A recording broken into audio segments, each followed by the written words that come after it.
السلام عليكم ورحمة الله وبركاته. أهلا بكم. لا تنسوا الصلاة على النبي صلى الله عليه وسلم. ولو الفيديو أعجبكم ادعمونا بلايك واشتراك علشان يوصلكم كل جديد. ويلا نبدأ. يستعد المنتخب الوطني المصري بقيادة حسام حسن لدخول مرحلة الحسم في برنامجه الإعدادي للمشاركة في نهائيات كأس العالم 2026 في أمريكا وكندا والمكسيك، بعدما ضرب منتخب الفراعنة موعداً مع العرس العالمي للمرة الرابعة في تاريخهم. موعد وديتي مصر أمام السعودية وإسبانيا.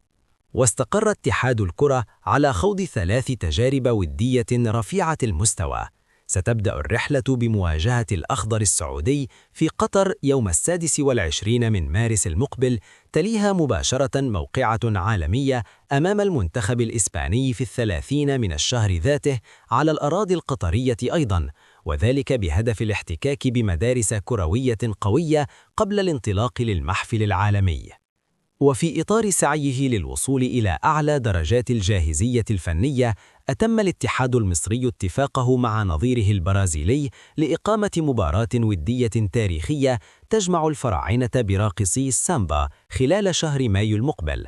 وتعد هذه المواجهة هي الاختبار الأخير والقمة المرتقبة في المعسكر الختامي للمنتخب، حيث فضل الجهاز الفني الاكتفاء بهذه الوديات الثلاث وصرف النظر عن خوض مباراة رابعة في يونيو، لتركيز المجهود البدني والذهني للاعبين قبل السفر إلى الولايات المتحدة.